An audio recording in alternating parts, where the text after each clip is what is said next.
Assalomu alaykum vatandaşlar. Mustaqillik yolda izlanish programmamizning 7-soniga hoş geldinglar. Bugün biz to'limi iftixor bilan Guliston Aziz xonimni ekranimizga taklif qilish sharafiga muyassar bo'ldik. Ekranimizga hoş geldiniz Guliston xonim. Hoş bulduk. Meni taklif qilganingiz ko'p rahmat. Rahmat. Endi Guliston Aziz xonim Uyg'ur davosini Yaponliklarga anlatışda her türlük medyalarga çıkıp özünün süzük, ölçemlik, ravan yapıntısı bilen bu davanı bir baldak yukarı seviye götürgen. Götürgen bolsa namayışlardaki jaranglık, coşkun, şuvar ve nutukları bilen Xitoy olgan gazep nefret bilen Yapon dünyasını zil keltirgen. Endi biz Guliston Aziz xonimni özünü bir tanıştırıp ötüşüge teklif kılsak, hani özünüzde bir tanıştırıp ötüşsünüz. Bul rahmat. İsmim Guliston Aziz. Yaponiyanınki Chiba vilayetida yaşayman. Yaponiyanın bir şirketida adliy xizmatchi bo'lib ishlayapman Yapon ichida. Men Yaponga 2005-yili kelgan. 2005-yili kelib 2009-yili Yaponiyanınki texnik maktab, undan keyin 2 yillik Ali mektep qo'shib 4 yil Yaponda muqim tarbiya aldım. Odatdagi bir Yaponda yashayotgan bir Uyg'ur to'plamininki bir a'zosi deb o'ylayman o'zimni. O'zimga tushuntirishim mushaychi bo'lsin. Rahmat. Atilla tanishtirish qildingiz, millat siz Yaponda chiqish qildingiz. Endi yaqinda siz Yapondagi Kunimori degan bir partiyasiga a'zo bo'lib parlament saylovida qatnashdingiz. Bu partiyaning siyosiy mezoni nima? Bu partiyadami Uyg'ur davosini anlatqil bo'lamdi? Siz bu partiya bu partiyanınki xarakteri bu Kunimori deganimiz Kuni degan davlat, Mori degani qo'g'dash degan davlat qo'g'dash partiyasi deb nom berilgan partiya. Buning asosiy konsepsiyasi nima desangiz, hozirgi shu Yaponiyaning ichidami intayin Xitoy bilan bo'lgan munosabat zich holatda biz 10 yildan beri Yaponiyada yaponliklarga shuni Uyg'ur masalasini anlatib, bizning burunqilarni aytganimizda Pemagar bu apandim deb Tibetlik bir apandim bor. O apandim shu bir 30-40 yilga yaqin Yaponiyada Tibetlarning masalasini anlatib kelgan. Keyin Uyg'ur davosini İlham Ahmet apandim boshchiligida 2008-yil qurilgan Yaponiya Uyg'ur jamiyatininki nemisida jamiyatida asos qilib shu Yapon xalqiga Uyg'ur masalasini anlatish. Buning maqsadi Yapon xalqininki Xitoy bo'lgan tunishini o'stirish, davomli Xitoyga olinib ketmaslik. Shuningga qarata Xitoy bilan bo'lgan munosabatiga biroz araliq qo'yish, hamda Xitoyga eqiyotgan Yapondan kelayotgan foyda manfaatlarni Xitoyga eqishini to'xtatish degan bir maqsad bor bu yerda. Shu 10 yildan beri shu xil arzu armon bilan faoliyatdan elib berildi, nurg'un namoyishlar bo'lindi, nurg'un masalan o'g'inish yig'inlari bo'lindi, ammo bir turlik Yaponiyaniki siyosiy atmosferasida Xitoyga bo'lgan qarshilik, norozilik yoki Xitoy bilan orliq saqlash degan kayfiyat shakllanmadi. Buning sababi bu uzun muddat Xitoy bilan Yaponiyaniki davlat bilan munosabatiniki normallashganga 50 yil oshdi dedi. Bu 50 yil jarayonida bu Xitoylar intayin xiriyalarda o'zlariniki o'ziga moyil yapiliqlarni setib, o'ziga moyil har xil deymiz shu xil yapiliqlarning qo'li bilan o'ziga intayin foydali bo'lgan siyosatlarni Yaponiya ichida yurgizib keldi. Odatdagida o'ylasangiz nurg'un Xitoy o'quvchilari Yaponga keldi. Yapon kelgandan keyin bular Yaponning hukumatidan qaytirmasin bo'lgan o'qish mukofoti ola oladi. Ayga $1500 ortiq pulni har oyda bular maosh qilib ola oladi. Boshqa davlatlarda bu yo'q deb o'ylayman. Chunki Amerikani o'qish vaqalan bildi, Amerikaga o'qish pul to'lagan chog'da yerlik xalqdan ikkisi o'qish puli yuqori to'lab o'qimasa bo'lmaydi ekan bu. Lekin Yaponda Xitoylar kelsa, bu Xitoylarning o'quvchilari Yapon hukumatidan o'qish mukofot puli qaytarish ajitsiz bir mablag'ni elib, orqadan yana o'zi xolisi u yerda ishlab deganda qilib, bu Yaponni nima deymiz, bir xil sömürge bazasiga aylantirmoqchi. Buni shu davlatni qo'g'dash partiyasining ichidagilar uzun Uyg'urlarniki davasini olib kelgan. Eng muhimi 2009 yil Urumchi vaqasi bo'lgan chog'da shu partiyaniki qurg'uvchisi bo'lgan odam Mizchima Sodiga efendim, o efendimniki bir YouTube kanalı var değil mi? Medya taratqusi var. Şu taratqusida haqiqiy bir nemini bergan. Başqa Yapon ichidagi nopuzluq medialar Xitoy bergan ma'lumotlarga asoslanganda Uyg'urlar to'plam qo'zg'adi, uni Xitoy hukumati bostirdi degan shaklda nima berdi-da, axborot berdi Yapon xalqiga. Ammo shu efendimniki axborot vasitasilar haqiqiy gapni qildi. Uyg'urlarning asli bunday to'planishi shu Guangzhou'dagi o'yinchoq zavodida urib o'ldirilgan Uyg'urlarningki haqqini qo'g'dash uchun elib berilgan faoliyat, buni Xitoy hukumati qonliq bostirdi deb rost gap qildi. Faqat shular shu yerda shu taratqular haqiqiy rost gap qilgan taratqu hisoblandi. Bu partiyaning qurg'uvchisi Mishimasu efendimi bunday ketaversa Yaponiya Uyg'urga o'xshash Xitoyniki bir avtonom rayonga aylanib qoldi degan xatar tuyg'usining ichida shu Yaponlarni uyg'otish, Xitoyga bunday olinib ketavermaslik, Xitoyniki sömürgüsü holatda bunday bengiverishi, siyosiy atmosferaning o'zgarmasligi bu intayin Yapon uchun bir xatarlik bir ahvol ekanligini tushunib yetgan bo'lg'achqa, shu bu qatam partiyaga qatnashgan deb nima keldi. Bila qatnashib shu Uyg'urlarning masalasini anglab, Yaponlarningki davomli Xitoyga olinib kelishini oldini olish uchun biz bilan birga faoliyat qil degan nima chaqiriqmi keldi. Shuning uchun men bunga qatnashdim. Buningdagi asosiy maqsad meningki qila oladigan ishim faqat Yaponlarga Uyg'urlar Xitoyga besilgan Uyg'urlarningki besilgan zimin ekanligi, biz Xitoy besilgandan keyin Uyg'urlarning hozirgi lagerlarda o'ldirilish sababining shu Xitoy mangulik shu tuproqni o'zining qilib olish uchun qilayotgan bir rahimsizlik, qatliam, irqiy qirg'inchilik ekanligini anglatish. Shu orqali Yaponlarga buningdan keyin davomli Xitoy bilan yaxshi o'taman deyishninki bir tushganligi. Xitoy o'xshash Yaponni besib olsa, Uyg'urlardan ortiq Yaponlarning qirg'inchilik uchirish ehtimolligini yuqori ekanligini anglatish. Mening vazifam shu. Bak yaxshi oldu. Haqiqatan bir partiya bir millatninki uchrayotgan zulmini asos turib o'tirib chiqishning o'zi buna cho'ng bir ish. Sizningki shu partiyaningki har qitimliq faoliyatlarda so'zlagan nutqlaringizni angladik. To'liq ta'sirli. Uningki asos qismi Uyg'urlarningki dadi. Bu bak cho'ng bir ish. Hisobdan Yaponda Uyg'urlarni bilish, Uyg'urlarningki uchrayotgan zulmning mohiyatini tushunishda cho'ng rol o'ynaydi deb qaraymiz. Sizningcha Yapon degan davlatning o'zi nima uchun Uyg'urlarga muhim? Yaponliklar bizga qanday qaraydi degan misol oddiy qilib bir javob berib bersangiz. Bo'ldi, endi Yapon degan davlatning muhimlik sababi birinchisi bu Yapon o'z vaqtida Ikkinchi dunyo urushi mezgilida bizniki vatan bilan zich munosabati bor bir davlat. Shu vaqtdagi Yapon samuraylari o'z vaqtida shu vatanimizniki qurilishi, shu yerda shu rayonda bizning vatanimizning turilishi muhim ekanligini tushunib yetib bo'lgan. Boshqa aqaniq davlatlarning baldir tushunib yetgan bir davlatda. Shuning uchun bular o'zlari pul chiqarib, shu kommunizmningki tiximdan tarafga o'tib ketmaslik uchun Manjuriyani, Tashqi Mongolni ham Uyg'urlarningki nimasini shu kommunizm to'sab turgan bir tam shaklda shakllantirib buni kirgizib bo'lgan ekan.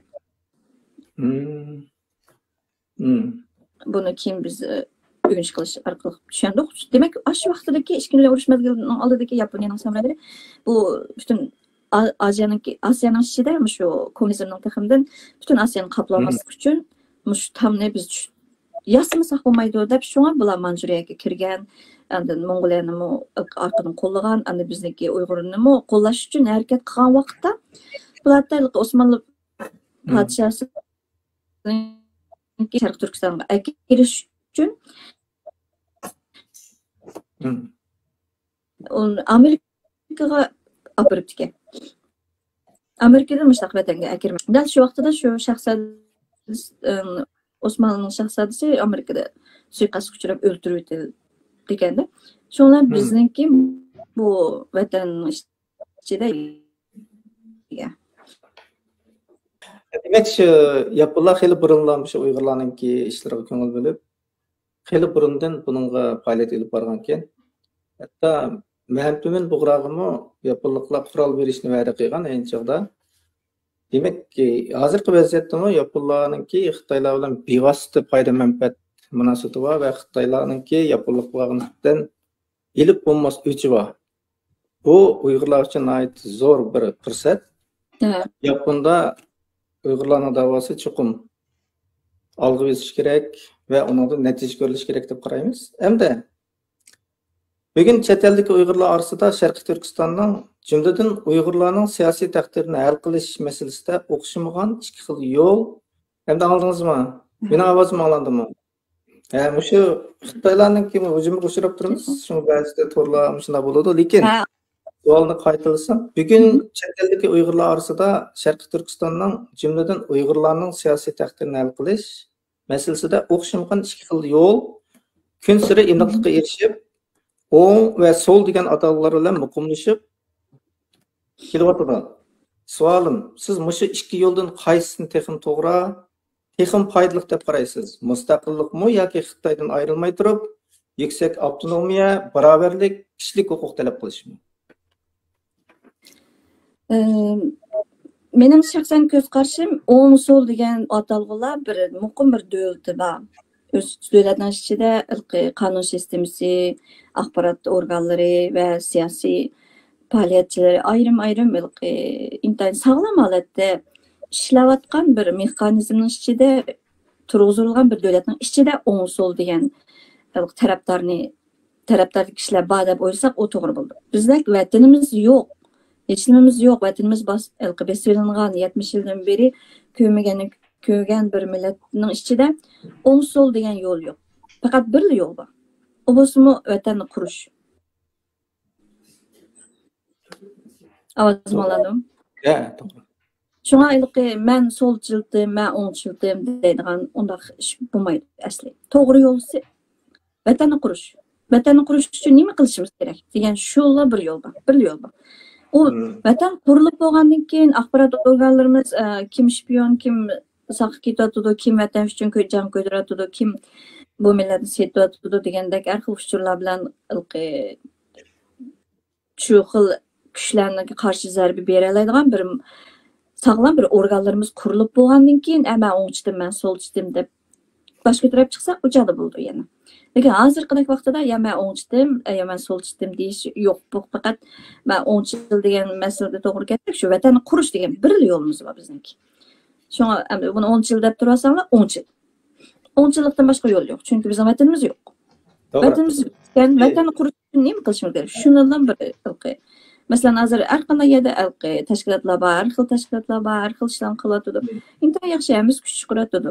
Ammo nishon nima? Nishon avtonomiya ilishmi, kishilik huquq ilishmi yoki vatan deb ona vatanimizga qaytishmi? Bizning nishonimiz nima? Shu yerga qarasak, bu chet elda bizni hech kim ko'zga ilmaydiki. Qarasangiz pasporti Xitoyning turayotgan, chiroy qarasa Xitoyga o'xshamayotgan. O'zingizning kimligini tushuntirish uchun men Uyg'ur avtonom rayonidan kelgandim. Hozir Xitoyning territoriyasiga ichiga kirib qolgan bilan asli bu degan Sharq Turkiston degan bir davlat edi deb uni tushuntirish uchun bir muncha yo'llarni menishimiz to'g'ri keldi. Bunda yashayverishga rozimisiz deb. Har qanday bir odam o'zidan shu yo'l to'g'rimi o'zadi biz uchun? Bizga nima kerak? Mushu chet ellarda musofir bo'lib yurib, yaxshi kun ko'rayotganlarimiz bor, yomon kun ko'rayotganlarimiz bor. Uydagi otalarimiz tugab ketsa-mu, 20 yil, 1 yildan keyin xabar topayotganlarimiz bor. Ba'zilarizniki tejaman bexaraman berib kelayotganlarimiz bor. Ba'zilarimiz boyqadam tutib oldi, apam tutib oldi deb qo'yib, telefon ursin bo'ldi ekan degan anglab darhol telefon qilib ko'rishayotganlarimiz bor. Amlat o'zini qilayotgan sharkatning o'ziga qanday ziyon kelganini o'ylamay qilayotgan insonlar bor. Shu insonlarni davoni ichida yurayotganlar bor. Demak, maqsad aniq emas, yo'l aniq emas, eng oxirgi bekat aniq emas. Bundoq ketaversak, yana bir qatim 3 qatim Xitoy bilan ishib, 3 qatim Xitoyningki mustamlikasi bo'lib qilish. Endi biz tugasak bo'ldi, biz bu dunyoning xaritasidan o'chib yo'qolib ketsak bo'ldi. Sizning orzungiz shu? Har qanaqa resimni chiqaramay qoldik, lekin ash resim bizning ikkinchi qatim Turkistondagi askarlarning Mozdonning resmini, uning orqada Ahmadjon Qosimning resmini ko'tarib olgan bir sharmanda bir resim. Hamda shuningdan qarasaqmi, biz tarixdan keldik, Xitoyga oldinib, yana biz bir bular bilan bir o'ttirdagi bir yo'l tuzib, bular bilan bir deyishsak, yana ishlarimiz yaxshi bo'lamdiki desak, bu oqmaydi demoqchisiz. Buningdagi faqat birdan bir yo'l Sharqiy Turkistonningki mustaqillik uchun kurash qilish va davlatimizningki mustaqilligini asli keltirish. Bu gapingiz haqiqatan to'g'ri. Biz hatto solchi deb ayrilib chiqib ish qilyapmiz deyishimizning o'zi aqlga sig'maydi demoqchi. To'g'ri. Haqiqatan qarshingizni aytdim yaxshi ekan. Hamda biz yana bir savolni sizdan so'rab boqaylik.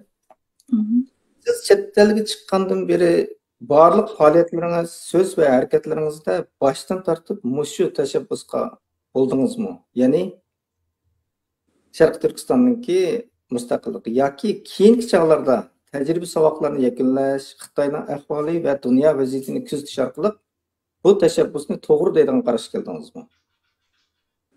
Siz aslida mustaqilchilikdingiz yoki keyingi o'zgarishlardan andin mustaqillik bizga birdan bir yo'l ekan degan qarash keldingizmi degan bir savol. Siz shuni shaxsan men shu chetga chiqish jarayonidan olsam, men vatan ichida nurg'un narsalarni ko'rgan bir hisobda bo'laman-da. Men vatan ichida 1997 yildagi G'o'lji voqeasida nimani ko'rdim desangiz, shu o'rta maktabda o'qiyotgan vaqtim, Urumchida qaytib uyga borgach 2,5 soatlik yo'lni piyoda ketdim. Chunki u vaqtda butun avtobuslar to'xtatgan. Shu avtobus to'xtatgan cho'ng yo'lda menayotgan nima desangiz, oqsiga harbiy mashina oqsida bir to'p askarlarni, shu liq to'shqizgan askarlarninki shu mashinaningki quyrug'i 2,5 soat uzilmadi. Men shu vaqtda bunchalik askar nerdan kelib, ne ketadi degan shu vaqtimda o'ylagan, shu vaqt kallamda o'ylagan. Keyin mening nima his qilganim nima desangiz, biz vatandagi vaqtida buni jiqqa his qilmaslik mumkin. Xitoy bizni o'zliksiz aldab keldi. Xitoycha til bildigan yoki Xitoy o'zlari o'zining yaqin sodiq quli deb hisoblaganlar ne amal verdi, gösterdi. Aksicha Uyg'ur taraf turayotgan amaldorlarni qasdlab o'tiribdi. Shatkul voqeasimi asli dadasini o'tamoqchi bo'lib qizi o'lib ketgan boshi barqlash voqeasi esimizda bor. Balkim Shatkul degan taniq kino artistimiz, ayol cho'lponimiz. Shu vaqtlardagi shu nimalarni o'ylasangiz, shu Uyg'urum deganlar ziyon tortdi. Uyg'urum deganlar o'ldirdi, qashiga qarshi tushirdi.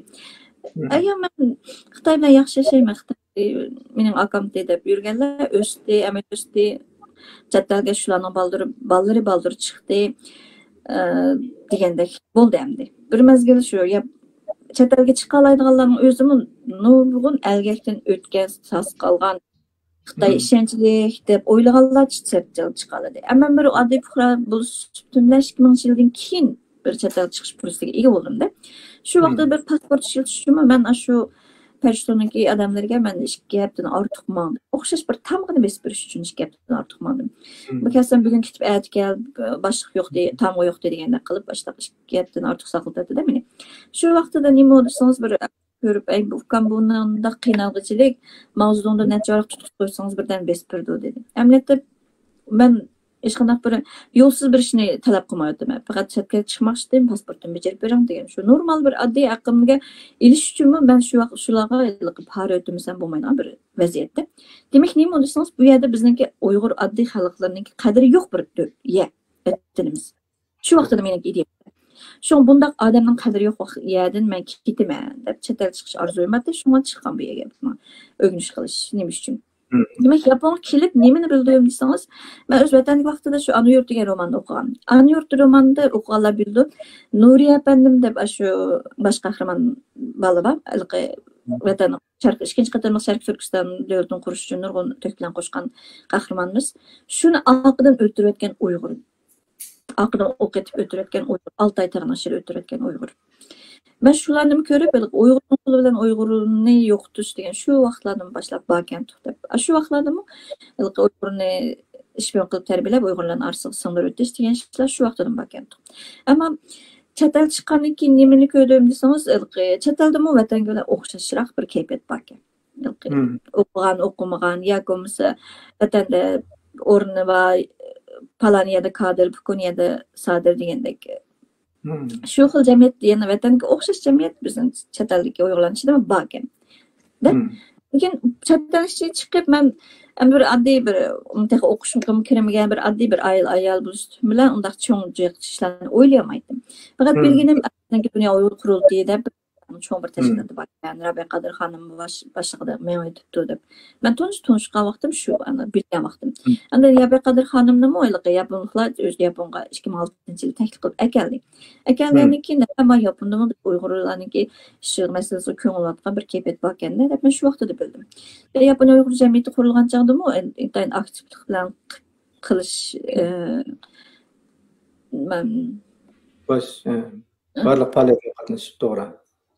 Onunla kim qatnaşdı? Ben aslında kurulgan vaxtıda ben faqat ayaldım. Faqat qatnaşıp kurumuz degan vaxtıda ben kızım dadısını ya qatnaş qo'llayman aqanda başqalarınki öydekileri kadr hökumetin xizmeti ayrılıp qalgan qo'qsim bizning öydekilerimiz dekan bo'lgandan keyin ayrılıp qalgan maaş qo'qilgan bir narsa bo'lmagan ekan qilsam bo'ldi men aqını qo'llayman deb qo'llash pozitsiyasi bo'lgan.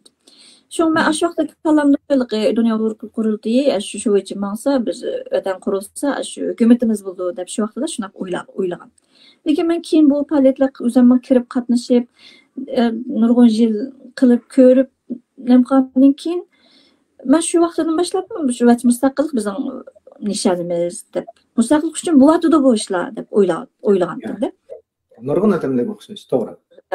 Shu keyin es qilganim ko'rganim bu mustaqillik bo'lish uchun chuqur to'g'ri yo'lda menishimiz kerak. Masalan, shu lager chiqdi, shu masala anglatdi, hech kim guvohlik bermagan chog'da men birinchi guvohlik berdim. Chunki guvohlik bergan chog'da qarshi chiqqanlar bo'ldi. Bunaqa siz qolgan uylaringizga ziyon solsiz, u bu deb. Shu endi bilmay qolgan uylarimga ziyon solganimni ham ziyon soldim. U endi ammo chuqur bir odam bir ish qilish uchun chuqur birasi qurbonlik bermasa bo'lmaydi bu. Masalan, qo'lni kesmagicha can çıkmaptı. Miyakomuz cananğa candan keşmek cananğa yetkili bulmaptı degandek bizning at sözlerimiz var. Demek bir kimleri bir qandaq yerlerde bir kim özünü kurban qilsa bu yol açılmaydı. Şu an ben birinci guvohlik berdim. Çünkü inimden kirketdi, inimden kirketken haberini elip durup ben cemiyet olsam inimden hiç kim çıkıp vermeydi. Hiç kim çıkamaydı. O Xitay hükümet qo'yib ben o inesiniki tutuylığını görüp böyle cemiyet bergeshga biz asla çıkıp böyle deb chiqarib bermaydi inimden. To'g'ri. Ama ben o çağda shu vaqtida mayli qanday ish bo'lsin men inimni uchun cho'qim o'zim guvohlik berishim kerak ekan deb shu yo'lni tanladim. Demak, ba'zi yo'llarni biz menishimiz to'g'ri keldi. Buning ichida nurg'un xatar borligini, intayin risk, masalan, nimlaymiz qiyim xatarni saqlab turgan uydagilarimizga avarchilik tepkildigini bilgan asosdami menishimiz to'g'ri keldi. Nemish qarasangiz, mangmaymiz, jim turib olamiz deydigan tanlash yo'li yo'q. Jim turib olsaqmi o'tiradi.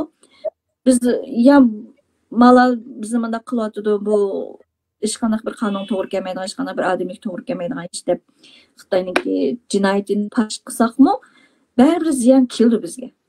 Pash qilmasak teximdan cho'ng ziyon keldi. Pash qilsak hech bir ma'noda butun xalqaro ba'zi Xitoyni ajab bir mushaq bir narsa qilsam bo'ldi deb o'ylab turganlarga azroq bo'lsin biz nim beramiz, qurol beramiz ularning qo'liga. Shu orqali azroq bo'lsin Xitoyning kuchini ojizlatishga to'kimiz qo'shildi bu yerda. Ba'zilarimiz bir odam nim deymiz. Heyman emas, yoki Superman emas, yoki Kapitan Amerika emas biz. Bir odam bir ish qilmaymiz, ammo bir nima bo'lsin bir ish qilish uchun bir odam bo'lsin oldiga minishimiz shart. Qo'limizdan kelganini qilishimiz shart. To'g'ri. Qo'limizdan kelganini qilishimiz shart. Nima ish qilsangiz mush Xitoyninki bir mushu Sadjin sepilni o'xshatsak, mush Sadjin sepil qo'yib qo'ygan shu toshni bir tal qishni bo'lsinmi biz o'rgatishimiz kerak. Hech bo'lmaganda birimizningki shu ishga bo'lsin kuchimiz yetadi. Jim turasaqchi desangiz bu Sadjin sepilga qishni qo'yib bergan bilan o'xshash shu. Demak Xitoy taxtdan o'rish uchun bir Uyg'ur bo'lganmiz, shuni bir tal qishni bo'lsinmi o'yliqi shuning taxtidan o'rgatish uchun biz yo'l menishimiz kerak. Qo'limizdan kelganini qilishimiz kerak. Qo'limizdan kelganini qilmaymiz degan yo'l yo'q. Qimmatli Xitoy hukumatiningki taxtini mustahkamlagan Xitoy hukumatiga teximdan foydali sharoit yaratib bergan bo'lib qolamiz. O chaqda o'zi bir jinoyat bo'lib qoldi. Jinoyat ahamiyatliq o'xshash jinoyat hisoblanadi. Bizmi jinoyatchi bo'lib qolamiz o chaqda. Jim turib olsaqmi bo'lmaydi. Cho'qim vatan uchun ish qilishimiz kerak dedingiz. Demak, boshdan oyoq qilganlaringizda, faoliyatlaringizda o'zingiz amaliyotda bizga bir mustaqil vatan kerak ekan, birdan bir chiqish yo'li ekan degan asos turib qildingiz. Ammo siz endi masalan Dunyo Uyg'ur qurultiyi degan tashkilotlarning orqali mengiz jarayonda bu yerda ishning unda emas, unda mangmayotganligini his qildingiz. Lekin qalbingizda siz cho'qim mustaqillik uchun qilyapman deb qildingiz emas. Demak, bu javobni aytini qoldi. Endi yana bir savol. Dunyo Uyg'ur qurultiyi haqida bir raysinash ilib berilgandi burun. Xabaringiz bo'ldimi yo'q bilmayman. Bu raysinashda Dunyo Uyg'ur qurultiyining Sharqiy Turkistonliklarga vakillik iddaosini xalq ma'qullamdi yo'q, shuni aniqlash maqsad qilingan. Natijada zo'r ko'pchilik Dunyo Uyg'ur qurultiyi Uyg'urlarga vakillik qila olmaydi degan qarash ekanligi o'tirg'a chiqdi. Sizningcha Dunyo Uyg'ur qurultiyi Uyg'urlarning siyosiy orzusiga vakillik qila olamdi? Siz bu o'tkir bir savolga javob berib bakkan bo'lsangiz. Bu intayin bir murakkab savol deb o'ylayman, chunki ularning nishoni nima? Dunyo Uyg'ur qurultiyininki hozir qilayotgan faoliyati barliq faoliyatlarninki eng oxirgi nishoni nima degan to'g'riga qarashimiz kerak. Bunga adil baho berish uchun. Agar ularning nishoni vatanni qurish, vatan qandaqroq vatan qurish. Masalan, demokratiya deymiz amaliyotda, demokratik bir davlat quramiz deylik. Ular nishoni shu demokratik davlat qurishmi, diniy bir davlat qurishmi, yoki bo'lmasa Sharq Turkiston degan burungi davlatni qurishmi, yoki bo'lmasa Uyg'urlar eng cho'ng ziyonkashlikka uchraganlik uchun Uyg'urlarni asos qilgan bir davlat qurishmi degan yerga qarashimiz to'g'ri keldi. Ham ular shuni nima deymiz? Amalga oshirishga kuchi yetamdi. Birinchi, ikkinchisi. Chunki buning orqadagi kuchlar qaramasak bo'lmaydi. Dunyo qurultiyining orqasida qanday kuch bor degandek. Endi xalqaro jamiyat qarasangiz Dunyo qurultiyi eng kuchli kerak bir tashkilot hisoblanadi. Tashkilot hisoblanadi. Hukumatimiz bo'lsa, hukumat deb e'tirof qilamdiq desak, endi qanchalik Uyg'urlar bor chet elda, qanchalik Uyg'urlar ichidagi qanchalik Uyg'urlar vatan deb xizmat vatan deb orzu qilayotgan Uyg'ur bor. Shu Uyg'urlarning ichida qanchalik oyoq ota-onamni qutqazsamni bo'ldi deyotganlar bor. Shu Uyg'urlarning ichida qanchalik Xitoyda burunqidek yashayversak biz kunimiz yaxshi o'tayotgandi, anchalik bu yaxshi kundan qo'rqog'imiz yo'q deyotganlar bor. Degan yerga qarash to'g'ri keldi. Endi chet elga chiqib Uyg'ur xalqi deb bu Uyg'ur xalqimizning ichida to'plum har xil jo'grafiyada bo'lingan to'plum o'xshamaydi. Masalan, Amerika taraflarga ziyoli, Yapon Amerika taraflarga ziyoli deb noma'lumlar markazlashgan. Turkiya taraflarga endi o'ttir qatlamdagi xalqlarimiz markazlashgan degan hisob bo'lib qoldi. Turkiya taraflarining diniy nemisi tusi quyuqroq, boshqa taraflarda anchalik diniy tusi quyuq emas Uyg'urlar markazlashgan deb qarasak bo'ldi. Amaliyotda din bo'lsin, bo'lmasin, din adamninki bir odamiyligini tarbiyalash uchun u lozim, u bo'lish kerak.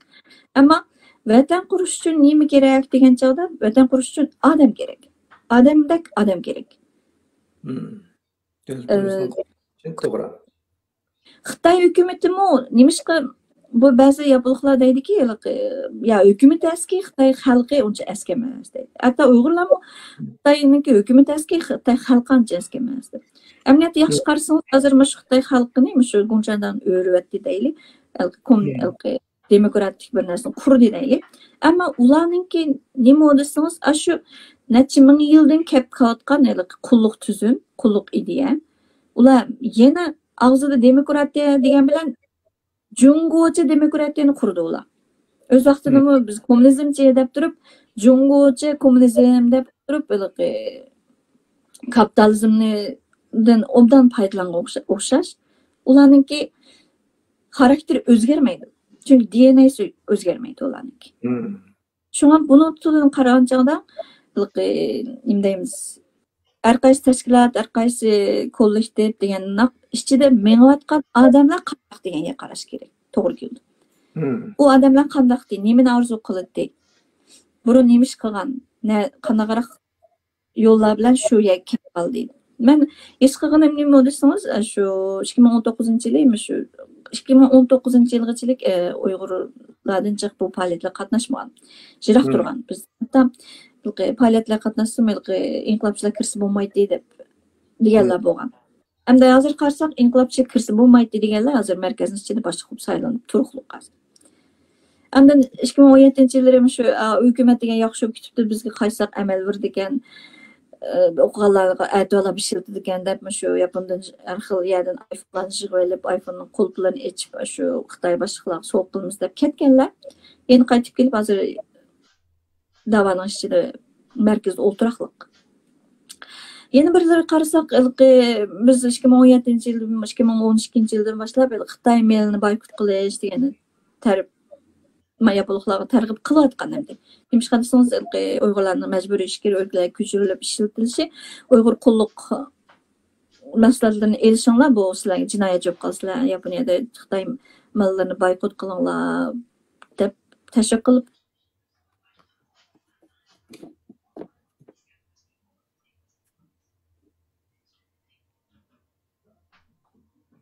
Yana bir qatam qaytib qoldim qandoq?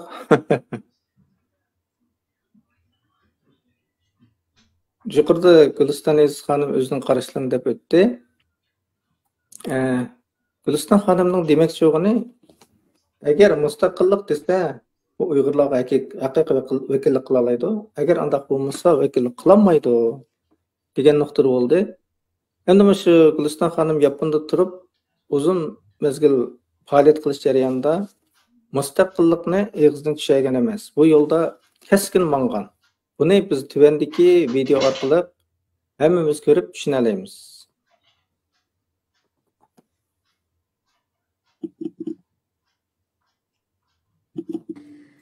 もう一つ足していただきたいのが、大谷さんは大変素晴らしいことを考え方を持っていまして、そもそも人間が平等だと思えないところが問題だって、確かにみんな人間が平等だと思えたらすごい素晴らしいことになるんですけども、ただ今の民主化の結果が、例えば中国全部民主主義になりました。でも今のシーズンのまんまっていうのはありえないんですね。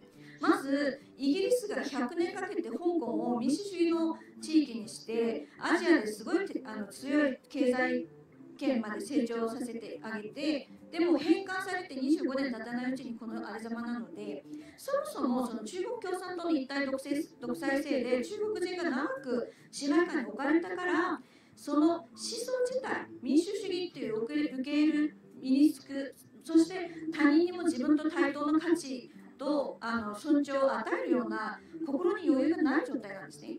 だからその短期間で中国が民主主義になりましたって言ったら、また同じどっかで独裁主義が生まれて、その以前の中国になりかねないので、私たちはもうこれ以上の不幸な世界ありますか？自分たちの親戚の種族がわからない、内臓売買されてる、無差別で殺されてしまってる、薬の実験台にされてしまってる、これだけのひどい仕打ちを受けながら笑ってまた中国人と一緒に国を愛して同じアイデンティティを持って生活しますというのはありえないんですね。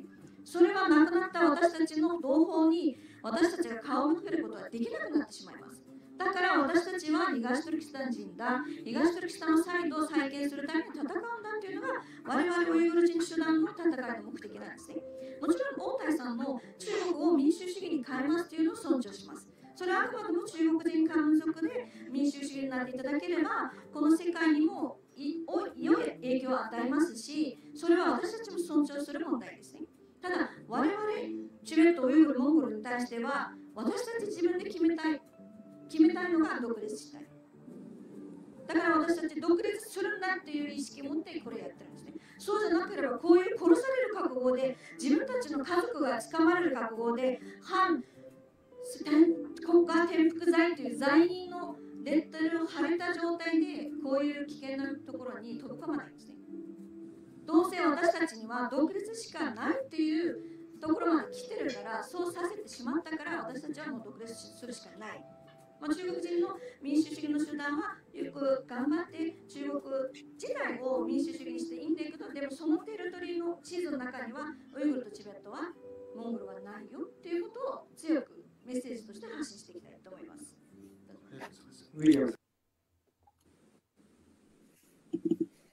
Rahmet. Bu videoda gerçi yapınca Gülistan Hanım yapın sözgen bilen bunun İngilizce xeti çıkıp duruyordu. Hemmimiz görüp düşünelayımız.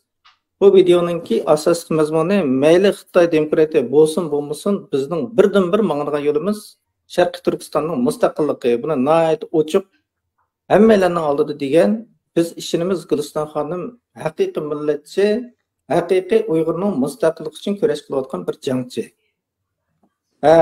Eng oxirgi bir savolimiz endi vaqt munosabati bilan biz shu yaponliklardan siz Yaponda uzun turdingiz, faoliyatlarni qildingiz, partiyaga qatnashdingiz. Yaponliklardan nima o'rganishimiz kerak? Bularning ro'yidan qanday bir narsani o'rganishimiz kerak? Yaponlarning ro'yidan biz o'rgangan narsalar biroz jiq. Bular nima desangiz, masalan, bir ishni qilamiz desak, bularga chin yuragidan butun kuchi bilan qilgan yeri bor. Bizdagi qilgan qiyofatga kirib oladigan ishlar yo'q. Ancha yo'q. Qilgan qiyofatga kirib oladigan yoki bo'lmasa birisining birisiga oladigan yoki bo'lmasa birisining qilgan ajrini birisi qilib nol qilib o'tadigan degandek nachar illatlar ancha yo'q yaponliklarda. Biz buni o'rganishimiz kerak. Ana yana birisiga g'oyang nima?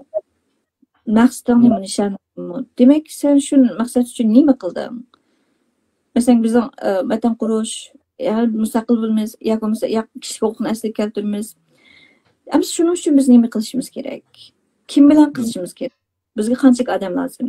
Bizning vatanimiz shu Yaponiyaning butun yer maydonining to'rttasiga to'g'ri kelgan bir cho'ng davlat aslida. Bu davlatning qadrini ba'zi Uyg'urlarimiz bilishlik, ba'zi Uyg'urlarimiz bilmaslik, bilmaylik, shu bo'yicha ketaveriklik, o'zim yaxshi yashasam bo'ldi, meni chaqmagan yillar 1000 yil yashasin degan yo'lda ketiklik. Ammo Uyg'ur masalasi deganga kelgan chog'da buni chin yurtidan chiqib qilgan insonlar, dedim-ku abayqidagi hukumat qurish uchun odam lozim. Davlat qurish uchun odam lozim. Shu davlatni qurgan odam qanday bo'lsa, shu davlatda shu xil putga ketib qoldi-da. Xitoylar eski o'g'ashqa ularning davlati butun dunyoga nisbatan hozir ta'kid bo'ladi. Demek Xitoylarning o'zininki nemisi milliy odamiyligidagi masala bu bir cho'ng. Demak, bizda ham agar mushta Xitoyparast, Xitoyga yonbosadigan, o'zining Xitoy taraf turib Uyg'urni izlaydiganlar yana hukumatning beshiga chiqib olib yoki bo'lmasa tashkilotlarning beshiga chiqib qolsa, o'xshab yana Uyg'urni ezib, ular Uyg'urni ezishdan, Uyg'urni dafsan qilishdan, Uyg'urni bo'za qilishdan xijillik his qilmaydi unda odamlar. Demek bu Uyg'ur masalasiga olish deganda birinchi bo'lib haqonat tuyg'usi bo'lishi kerak. Haqonat tuyg'usi bo'lg'achqa, mush yaponliklar amaliyotda biz bilan tashqi munosabati yo'q, tuqqunimiz emas. Amaliyot hech qanday bir foydasimi yo'q Uyg'ur uchun kunda namoyish qilishni berib, kunda chiqadigan yoki bo'lmasa u yerga bu yerga o'zining yanchiqdan pul chiqarib, obskuralarini qilib berib, qatnashib kelgan. Ularning bunday hech qanday bir majburiyati yo'q. Ammo bularda nima bo'lsangiz, ularda bir haqonat tuyg'usi bo'lg'achqa, mushu Xitoy, mushu bir Uyg'ur degan millatning bunday asli bo'lmaydi. Bu bir hech qanday bir odamiylikka uyg'un kelmaydi degan bir haqonat tuyg'usi bo'lg'achqa bularda o'zining yanchiqdan pul chiqarib to'xtamay mush Uyg'urlarga bo'layotgan zulmni anlatayotgan yaponliklar bor. Onu Uyg'urlar o'zimizni qilaqliq emas. Her günü bir bekatga berib, o'zi ishdan tushganda bir necha tashviqot orqali taqit o'tib ketadiganlar bor. Mush faoliyat qilishga vaqtimda mush Uyg'ur masalasini mushu bir chet ellik yapılıq bo'lgan chet ellik oldi degan deb anglab kelib o'z ixtiyorligi bilan shu tashviqotlarni orqali taqib, tashviqot rasmlarini chaplab hech qanaqa e'linmagan, hech qanaqa hech kim haq bermadi unga. Ammo qildi. Meniki mush bo'lsam kuchim yetgan, mush bo'lsam yordam ishlay. Bu deb o'zligidan ziyon tasimi, vaqt kesimi, kuch kesimi shuni qilma, mushunga yordam qilsam bo'lmaydi meniki. Haqanat tuyg'um menga buni yo'l qo'ymaydi. Bundaq Xitoyning yo'lsizligiga biz qarab tursak bo'lmaydi degan ideya bor yapılıqlar bütün kuchini qiladi. Qilib kelgan. Qilayotganlar bor. Hattoki 10 necha yil uzluksiz hech qanday maash bermasingizmi, o'sha Uyg'ur jamiyatining ishini qilib bekorlik qilayotgan yapılıqlar bor. Emniyet davlat qurulsa uningga bizning davlatimiz qachon qurildi, uni biz bilmaymiz. Bizning tirishchiligimiz bog'liq, ammo biz bilmaymiz. Ammo uning hech kim davlat qurilsa senga mandaq amal bermay yoki senga mandaq maash bermay deb va'da qiliq emas. Faqat nima desangiz, o'zining ichidagi aqalli tuyg'usi bo'lg'achqa bu Uyg'urlarni bundaq yo'q bo'lib ketishiga biz ko'z yumsak bo'lmaydi. Bir yapon davlati, yapon millati bo'lishimiz bilan bundaq yo'lsizlikqa biz qarshi turmasak bo'lmaydi degan bir ishonch, bir tuyg'uning ichida, aqidaning ichida bular qilayotganlar yapon. Biz shuningdan o'rganishimiz kerak. Bu vatan bizning vatan, biz qilmasak kim qildi? Yaponlar qilib turadigan yerda biz jim o'tirsak qanday qildi degan tuyg'u o'zini Uyg'ur hisoblagan insonlarda bo'lishi kerak. Bu muhim. Biz bu yapılgan shu tarafidan cho'qim o'rganishimiz. Ana yana birsi, qancha o'shib ketsami, bo'pti, umuman bir ishga yaraydigan bir inson bo'lganligi uchun bo'ptilar deb ko'zini bir yumbatadigan yeri bor. Masalan, shunday ziddiyatlar bo'lsa-mu, orasida ziddiyat bo'lsa-mu, umuman bir nishon maqsad uchun tirishgan bir inson bo'lgandan keyin bo'ptilar deb ko'zini yumib, uningga ziyonkash qilgan putini kutup palça yapılan işlerini kılmaydı ki yapılıkların özü. Nima desa unda qilish bir nima deymiz, unda qilishning o'zi bir insonlikning xarakteri to'g'ri kelmaydi. Men shu qasam mayliligi u boshqalarga bir cho'qim boshqa yerda bir yordam qilayotgan bo'lishi mumkin. Boshqalarning bir hojatiga dardiga darmon bo'layotgan bo'lishi mumkin. Shunga meniki uni men shu'g'aligim uchunlar uni butun tatbiq qilish huquqim yo'q deb beradigan yapılıklarmi bor. Bu yana biz öğrenişimizge arzuyla ama bununki yana bir xatar tarafi var. Bu nima desangiz, mushu xil odamiylik tuyg'usi sababidan Xitoylarniki kundan kuniga mushu yaponlarniki nima deymiz, sumirgisi bu qilishining sababchisi bo'layotgan yer bor. Yaponlar o'zimi Xitoyniki o'zining eng chong dushman ekanligini haqiqiy tunib yetishlik emas. Nurg'un xalqlari Yaponiki eng muhim taratqu vositalarini birinchi Xitoy bilan Koreyaliklar, Cho'sanliklar besib olganki, bular monopol qilganki. Shunga haqiqiy xabar uchurlar Yapon xalqiga yetib berish nimasi uchun nurg'un to'saqlar bor. Yetib bormaydi, bevosita yetib berish ehtimolga tuvan. Shunga biz nurg'un yil Tibetlar qilib, Uyg'urlar qilib, Mo'ng'ullar qilib, Yaponlarga butunlay Xitoy sizlarning haqiqiy dushmaninglar, Xitoy besib olmoqchi sizlarni degan ko'z qarash tunishga akilib bo'lamiz. Bizni besib oldi, bizga qanday artlar qildi deganlarni bir qismdan o'yg'ildik, bir qismlarga yetkazdik, ammo butun umum xalqqa degan kelganda yetib bo'lmaydi. Buning uchun qilgan ishimiz bor. Buni qilsak nimaga foyda desak, shu Xitoyninki taxtining ulug'dan bir xishni evatgan bo'lamiz. Xitoyning go'mirilib tushishining suratini biroz o'sib tizlatgan bo'lamiz. Biz bevosita atom bombasi Xitoyga qartib atamagandan keyin qo'limizdan kelganini shunchaki bo'lsa-mu chuqur qilishimiz kerak. Qilmaymiz deydigan bir yo'l yo'q bizga. Uyg'ur desa. Siz Yaponda nurg'un faoliyatlarni qildingiz. Xitoyninki nacharligini, Yaponga qulay ofat ekanligini yaponliklarga tunishtirdingiz. Sizga ko'p rahmat. Endi bizning donliq shoirimiz Xo'ja Muhammadning shundoq bir gapi bor, vatan erning ispiti deb. Asli biz bu ispitimizni oqlash uchun qattiq kurash qilishimiz kerak. Bu bizning majburiyatimiz, erkaklarninki. Lekin ayollarga nurg'un besim tushyapti hozir. Nurg'un majburiyat ayollarga kelyapti. Sizdek Uyg'urlarning mustaqillik uchun jan pido qilayotgan ayollarimizga ko'p rahmat. Mustaqillik yo'lida menish, vatani mustamlika bo'lgan xalq irqiy qirg'inchilikka uchrayotgan, xalqi irqiy qirg'inchilikka uchrayotgan, inson tarixida ko'rilib boqmagan, inson qalbidan chiqqan haqoratga uchrayotgan Sharqiy Turkiston xalqi uchun birdan-bir qutulish yo'li, mustaqillik. Siz bu shunday dedingiz, faqatla mustaqillik yo'lida menish biz uchun birdan-bir qutulish yo'li. Bu yo'ldan tinish, vijdonidan tanganlik, insonlik burchidan, insonlik qadr-qimmatidan tanganlik. Chunki insonga insoncha muomala qilmagan, insonlikdan tangan tajovuzchi Xitoy bilan hamkorlashishni izlash normal insoniy nuqtadan emasdir. Hech qanday o'tir yo'l biz qabul qilgan yo'l emas. Haqorat yuyilish kerak, zimin poklanish kerak. Xuddi Farad Tursun degandek, bizni barpo qilgan bu zimin tajovuzchilarni mangu qo'yniga olmaydi. Onun bağrı faqat Sharqiy Turkiston fuqarosi uchundir. Biz vatanimizning, davlatimizning mustaqillik uchun bir umr kurash qilishimiz kerak. Bugun Guliston xonimga ko'pdan-ko'p rahmat. Kelar qismliq programmamiz yana to'g'rida e'lon bo'ldi. Hammanglarningki mushunga diqqat qilishingizni so'raymiz. Hammanglarning mush vaqti xayrli bo'lsin. Alloh emanet. Xo'sh. Ko'p rahmat. Rahmat.